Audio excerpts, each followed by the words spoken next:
Kamusta ka na? Ayos ka lang ba? Happy ka ba? O sad pa rin ba? Kaya't halika na, sumama ka na selfie na, groupie na at iba pa. Bata matanda, bida at byuda, may asawa man o kaya'y wala. Sama-sama tayo'y maglakbay, dito ka na, di ka na mag-iisa. Bebop, bebop na tayo, bebop, bebop na. Let us be hip and let us up, tara sa munting tahanan, tahanan ni Kristo.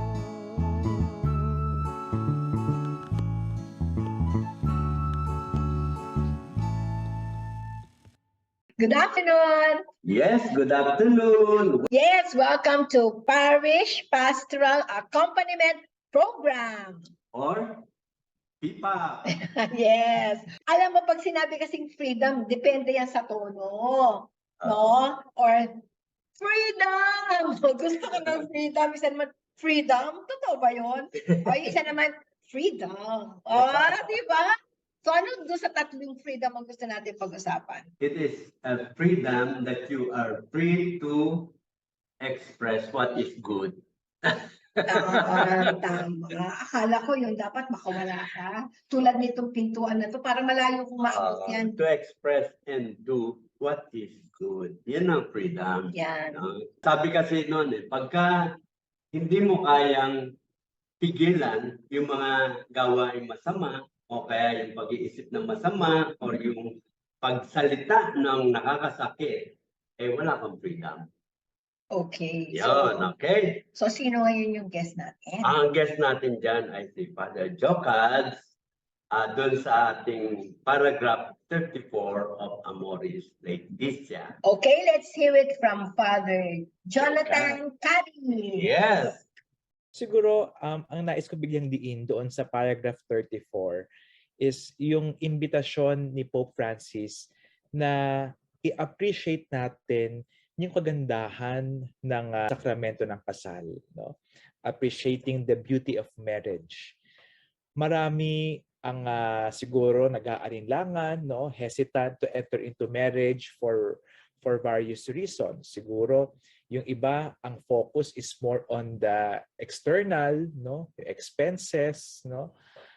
Yung iba ay merong fear, no, na baka ako ay pumasok dito, baka hindi na ako makawala, no, sa commitment na ito, no.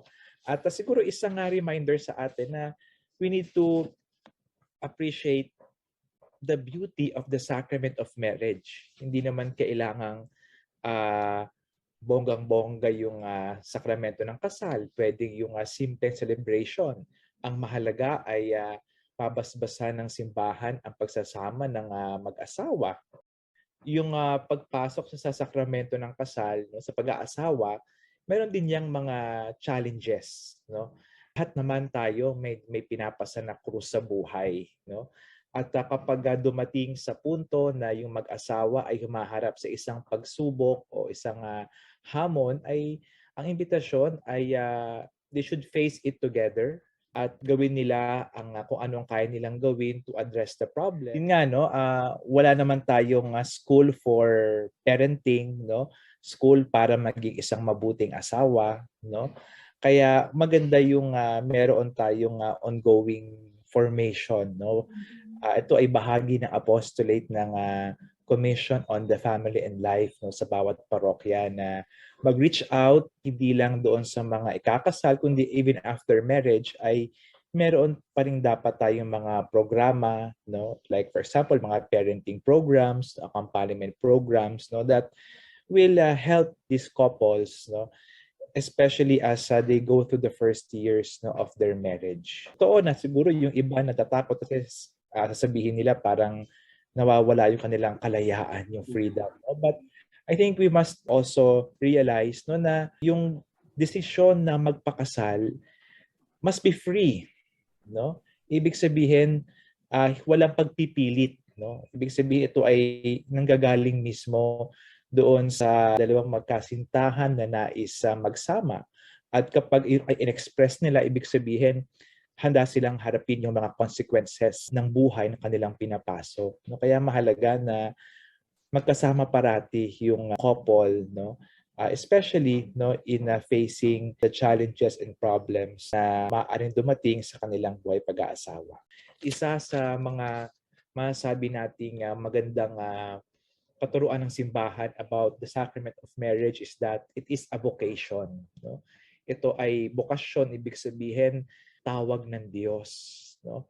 At lahat tayo ay may kanya-kanyang bokasyon. No? Yung iba ay tinawag sa pagpapari, pagmamadre, sa religious life. Yung iba ay tinawag sa buhay pag-aasawa. No? At kapag tumugon tayo sa panawagan ng Diyos, no, sa ating bokasyon, yun yung daan para mapabanal tayo. So yung mga tinawag ng Diyos para sa pag-aasawa, dapat paghandaang mabuti, no? Pag-isipang mabuti, no, kung ito na ba ang tamang panahon na kung saan kayo ay magsasama, no?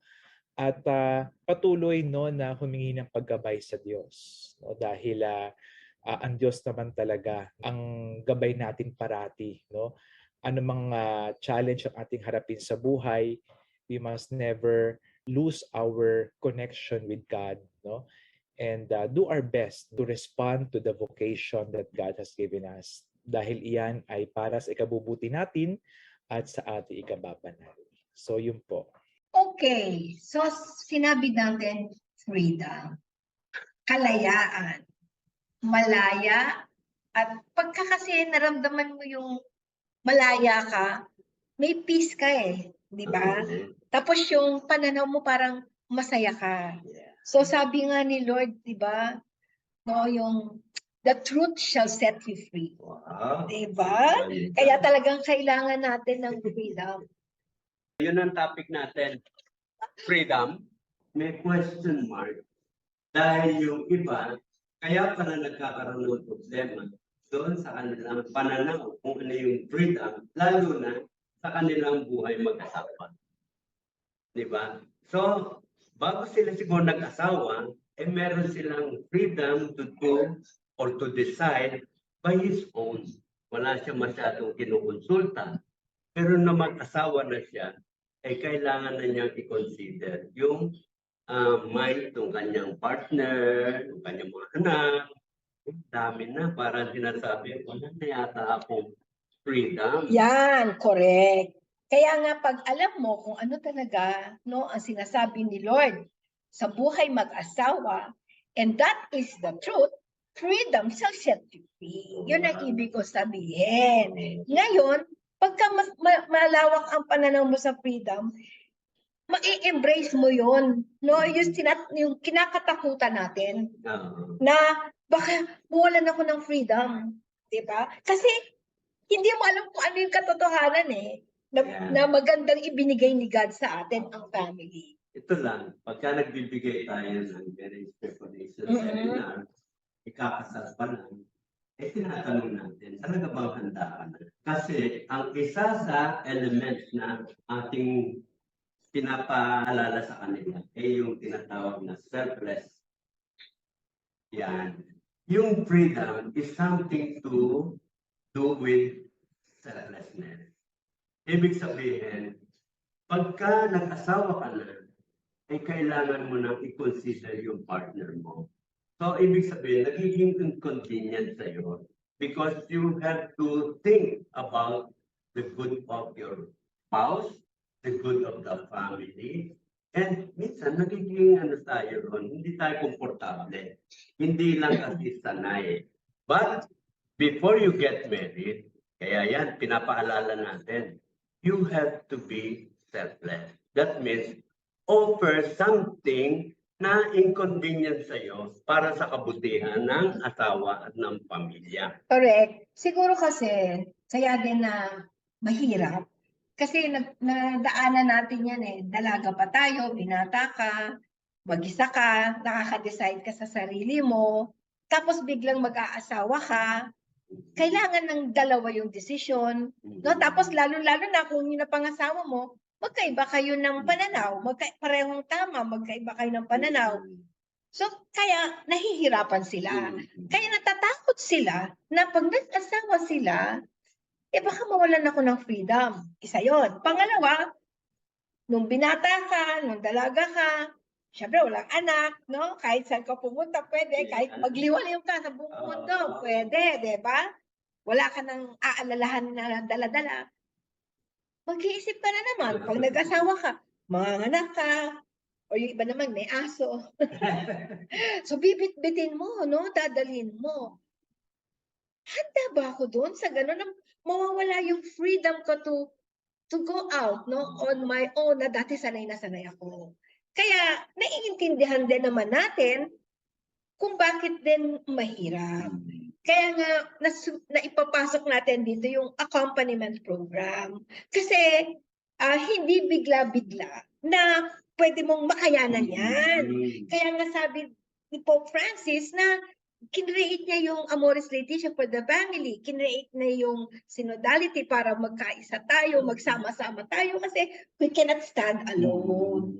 So lalo na dito sa sinasabi nating freedom, mahirap talaga yon na bigla-bigla mong makayanan. Alam mo, basta merong community, merong parang tinatawag na batas. Ang mag-asawa, meron silang batas, hindi lang nakasulat. Di ba? Sa ating society, merong batas talaga. Yan ang nakasulat.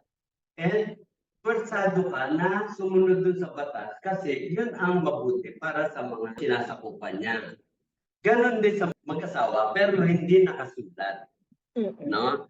Ang importante lang dyan, na iisip mo yon because you are doing something na meron kang gini-give up in dating gusto mong gawin, ngayon kinukonsider mo na yung asawa mo, kinukonsider mo na yung anak mo, but that freedom is the kind of freedom na sinasabi na ating Panginoon. No? When you want to do good and restrain on doing something that is not good for the family or sa asawa mo, ayun is freedom. Yan. So malinaw na ba? Hindi na ba kayo nalilito? Okay, so remind natin ulit sila.